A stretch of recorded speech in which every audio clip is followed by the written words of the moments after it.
right now mhuri yezimbabwe ndo inonzi batai batai. Isusu kana tichikuudzai panapa mhuri yezimbabwe tatozoonesesa ende tatozonzwa mukati memukati takuchikupai the latest of the latest. But the good thing ndechekuti izvi zvinhu zvakataurwa publicly at this stage munhu wese ari kuzviziva, but manje mhuri yezimbabwe taziva neimwe information yemukati iri kutsigira zvinhu zviri kukuudzai kuti pasvika mutambo right now ka ndepaya paya quarter to right inzwai munzwa. So takaona isusu chiwenga right now paRory Studios, hanzi Rory Studios TV or something.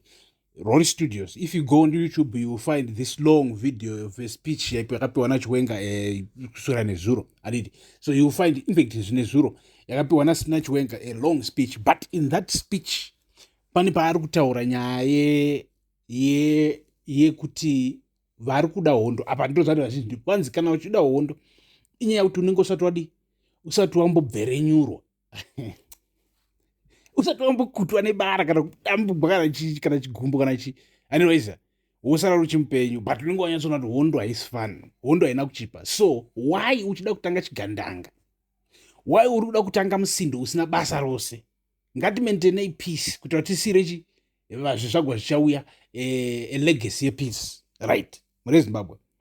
So tiri ipapapo isusu tazobva tawana information right now kubva kumavanhu vari mukati meZANU-PF achitiudza kuti uri kuona iwewe ka svitsa kuvanhu ka wobva watipira vanhu kuti right now vari kufanira kugara vane data because pachaitika zvinhu zvinodi zvinonakidza. Tikati imi zvinhu zvamuri kutaura zvinonakidza zvichaitika zvikanzi takakuudzai isusu kuti magenerals apa Mnangagwa final warning. I think pane mavidhio akasekuti akatowanda vanhu vamaona magenerals achipa Mnangagwa final warning. And inzwai mhuri yeZimbabwe, pane pamunenge muchizvengwa imi mukamusinganzwisi pane pachinzi final warning.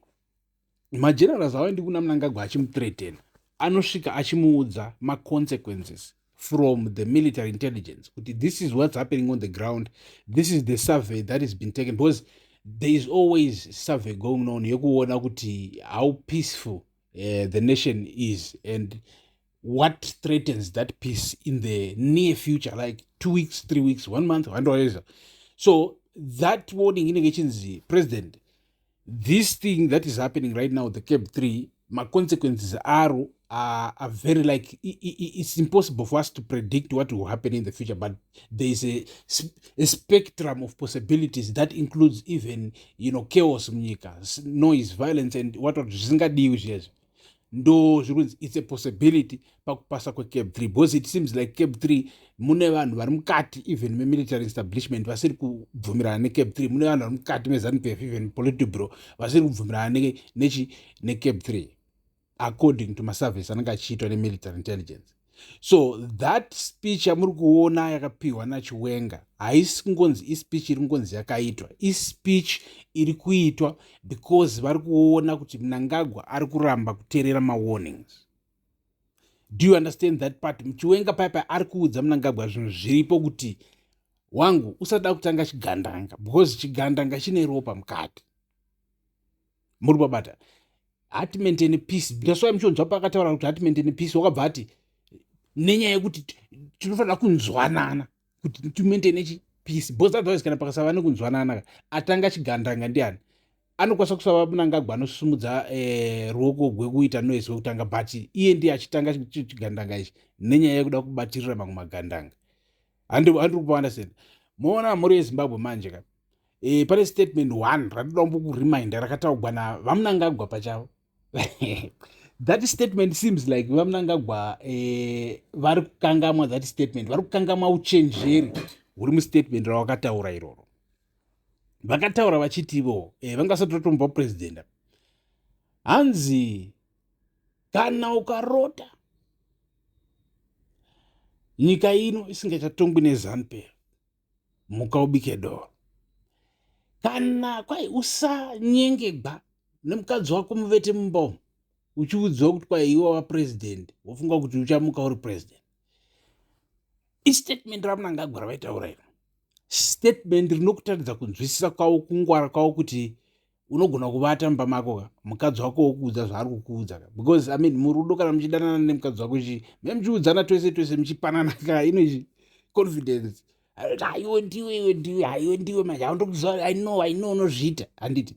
So apa chinenge chichiitika nechekuti maybe Mnangagwa wakukanganisika through that same thing. Iye nemukadzi wake vachiudzana mbanga inzi mimi ndimakabata, rambai makabata ipapo, bata ipapo.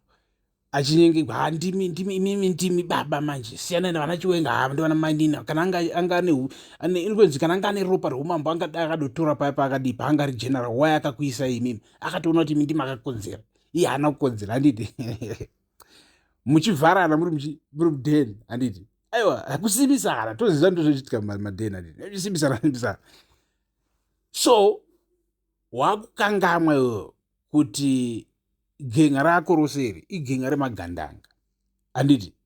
Hausiwo woga gandanga. Iwe uri kuzva kuti wakabva neboys masango mugandanga, mungori magandanga chete, handiti. Aiwa, iwe wakukangamwa izvo, wakuudziwa kuti iwewe ndiwe gandanga chete. Ndo mawarnings ari muri kunzwa achipindira. So tichaivhara panapa. Stay tuned. Tiri kukandirai futi more maupdates ari kupindira, because maupdates ari kupindira right now tine news panews desk. Stay tuned. Thank you for watching.